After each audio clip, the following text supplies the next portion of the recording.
오늘 저는 김건희 일가의 거대한 비리 중 하나인 공흥지구 민간개발 특혜 의혹과 이 과정에서 최은순이 저지른 농지법 위반 등 각종 위법 사항에 대해 국민 여러분께 소상히 알려드리고자 이 자리에 섰습니다.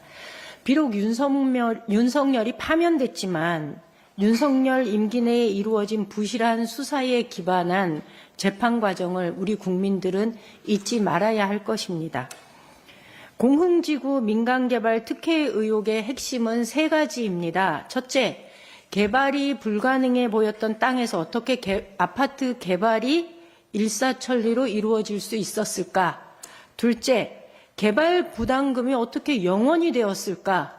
셋째, 가짜 농부 최은수는 어떻게 막대한 농지를 취득해서 엄청난 개발 이익을 챙길 수 있었을까? 이 세 가지입니다. 첫 번째 부분부터 짚어보겠습니다. 최은순이 공흥지구 땅을 매입한 건 2006년이었습니다. 그런데 사실 거기를 일찍부터 찜한 곳은 LH였습니다. 2006년부터 2011년까지 끊임없이 국민임대주택 사업을 위해 양평군의 문을 두드렸습니다. 그런데 열리지 않았습니다. 왜냐하면 이곳이 한강수계 상류지역이라 규제가 많았기 때문입니다. 아마 최은순도 기회를 엿보았겠지요. 결국 2011년 7월에 LH가 이 사업에서 손을 뗍니다. 무려 5년 동안 노력했지만 실패했습니다. 그런데 그 후 한 달 만에 8월 달에 최은순 씨는 자신이 소유한 산과 토지 약 6,700평 부지에 대해 양평군에 도시개발 신청을 했습니다. LH가 신청한 부지와 불과 800m 떨어져 있었고 산지가 많아 평지인 LH보다 입지 여건도 훨씬 나빴습니다. 누가 봐도 허가가 안 나야 정상인데요. 그런데 허가가 납니다. 놀라운 일이죠. 신청한 지 10개월 만에 허가가 떨어집니다. 업계에서는 굉장히 이례적인 일이다. 아니, 불가능한 일이다. 이게 어떻게 가능했을까? 다들 의혹을 가지고 있었습니다. 그런데 시점이 묘합니다. 당시는 김건희와 윤석열이 결혼을 전제로 교제하던 시점입니다. 결국 대검 중수부 과장이던 윤석열이 백을 써서 당시 양평 군수였던 김선교를 통해 허가를 내준 것이 아닌가 하는 합리적인 의심을 할 수밖에 없었습니다. 그런데 사실 이게 합리적인 의심이 아니고요. 김선교가 당시 양평 군수인 김선교가 실토를 합니다.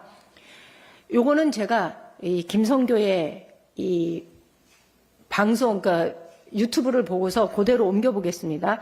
재작년 3월 김선교가 지방선거 때 양평군수 예비후보 행사에 참석한 자리에서 윤석열 대통령 당선인과의 친분을 과시하면서 이렇게 이야기합니다. 옛날에 인연도 있지만 지청장 때 인연도 있지만 장모님 때문에 김선교가 고생한다는 걸 너무나 잘 알아요. 누가? 당선인이. 나하고 단둘이 있을 때는 야 김의원아 나하고 같은 60년생이니까 야 김의원 당신만 보면 미안해. 왜? 알잖아요. 허가 이렇게 잘 내주고. 한마디로 윤석열과 깐부라서 허가 내줬다는 얘기 아닙니까? 검은 커넥션 철저히 파헤쳐야 합니다. 둘째, 개발 부담금 부분인데요. 개발 부담금을 17억 원에서 0원으로 낮추는 데는 김건희 일가의 전매 특허가 동원됩니다. 바로 문서 조작입니다. 김건희 일가 부동산 회사인 ESIND는 공흥지구 개발 사업으로 한신 아파트를 지어 800억 원대의 분양 실적을 올렸습니다. 분양 수익은 무려 200억 원대로 알려져 있습니다. 그런데 알려진 것처럼 개발 부담금은 한 푼도 내지 않았습니다. 그런데 처음부터 0원은 아니었습니다. 양평군청은 지난 2016년 17억 4,800만 원을 부과했는데요. ESIND가 두 차례에 걸쳐 이의 신청에 나섭니다. 결국 2017년엔 0원으로 줄었습니다. 지난 2021년 대선을 앞두고 특혜 의혹이 불거지자 부랴부랴 양평군청이 다시 1억 8,700만 원을 징수했습니다. 애초 부과 금액의 10분의 1에 정도에 불과합니다. 개발 부담금 0원은 10년 내 분양된 양평군 내의 10개 아파트 중에서 한신아파트가 유일합니다. 한마디로 명백한 특혜입니다. 그런데 이렇게 개발 부담금을 낮추기 위해 김건희 오빠 김모 씨는 양평군에 허위 서류를 제출합니다. 영원의 비밀은 바로 토사인데요. 아파트 개발 비용을 부풀리기 위해서 공사 현장에서 나오는 토사량을 뻥튀기하고 이걸 멀리 운반해서 비용이 소요된 것처럼 허위 서류를 만들어서 제출했습니다. 실제로 운반하지 않은 토사를 운반한 것처럼 꾸민 겁니다. 그렇다면 공사 과정에서 발생한 토사는 어디로 갔을까요? 이 지점이 바로 농지법 위반과 연결됩니다. 이제 공흥지구 특혜 의혹의 핵심이자 하이라이트인 농지법 위반에 대해서 설명드리겠습니다. 농지법 6조에 이렇게 나옵니다. 제6조 농지소유 제한. 농지는 자기의 농업 경영에 이용하거나 이용할 자가 아니면 소유하지 못한다. 농지법 3조 2항에는 이런 내용도 있습니다. 제3조 농지에 대한 기본 이념. 농지는 농업 생산성을 높이는 방향으로 소유 이용되어야 하며 투기의 대상이 되어서는 아니 된다. 최은순이 농지를 소유하지 못했다면, 아니 못하게 했다면 이렇게 수십 수백억의 부당 수익을 올릴 수 없었을 겁니다. 김건희 일가의 비리 핵심은 바로 부당한 농지 취득이었습니다. 농사꾼도 아닌 최은순은 어떻게 양평 곳곳에 막대한 농지를 소유할 수 있었을까요? 앞서 이야기한 김건희 일가의 전매 특허, 바로 문서 조작, 허위 서류 때문입니다. 알려진 바대로 최은수는 2006년 공흥지구를 취득하면서 스스로 농사를 짓겠다는 농지 취득 자격 증명서를 발급받았습니다. 신규농으로 말입니다. 그런데 최은순이 농사를 짓지 않았다는 증거는 곳곳에서 확인이 됩니다. 5년 뒤인 2011년 농지를 취득하면서 제출한 서류에는 영농 기간이 0년으로 나옵니다.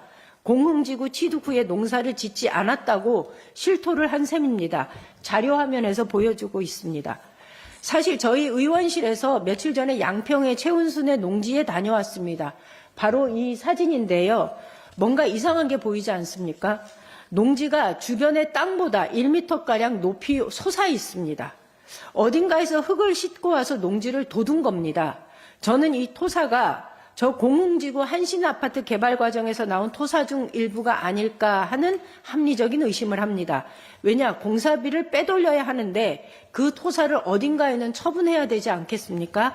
바로 이렇게 농지가 솟아오른 이유와 개발 행위를 통해서 나온 토사가 어디로 갔을까를 의심해 본다면 바로 연결할 수 있다라고 생각합니다. 이 부분 수사해야 합니다.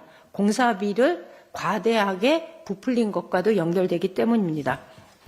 최은수는 지난 수십 년간 농민 행사를 하며 지속적으로 관청에 허위 서류를 제출했습니다. 김건희의 논문 표절과 대필, 허위 경력은 아마 엄마에게 배운 것 아닌가, 모전여전 아닌가 이런 생각합니다. 농지를 부당하게 취득하기 위해서 서류를 조작하고 국민의 먹거리를 생산해야 할 농지를 투기 대상으로 삼고 부정축제의 도구로 쓴 김건희 일가의 악행을 하루빨리 특검을 통해 단죄해야 하지 않겠습니까? 마지막으로 인상적인 사진 하나 보여드리겠습니다. 지난번 이소영 본부장님이 브리핑했던 양평 고속도로 사진인데요. 이 양평 고속도로, 김건희 일가가 양평군 곳곳에 소유한 농지를 관통하게 설계되어 있습니다. 저렇게 되면 저기가 그 농업진흥구역에서 해제가 됩니다. 농지가 저렇게 고속도로 종점만 변경된 것이 아닙니다. 고속도로와 관통하는 부분의 상당한 부분 땅이 김건희 일가의 땅으로 연결되어 있다. 다시 말하면 모든 길은 김건희 일가로 향한다라고 말할 수 있을 것 같습니다. 과연 보상의 달인, 투기의 달인이라고 할 만합니다. 이보다 더한 특혜가 있을 수 있겠습니까? 아파트 개발이 안 되면 고속도로라도 땡기는 수법에 혀를 내두를 수밖에 없습니다. 수사당국은 속히 공흥지구 개발 특혜 의혹을 수사해서 비리 의혹을 낱낱이 밝히고 불법적으로 축제한 재산은 모두 환수해야 합니다. 농지법상 불법적으로 농지를 취득할 경우 5년 이하의 징역형에 처할 수 있도록 되어 있습니다. 최은순은 당장 감옥으로 보내야 합니다. 최은순이 불법적으로 취득한 저 농지 역시 단 한 푼의 시세 차익도 남기지 않고 매각하도록 해야 합니다. 국민의 이름으로 반드시 김건희 일가의 비리 의혹을 법의 심판대에 세웁시다. 감사합니다.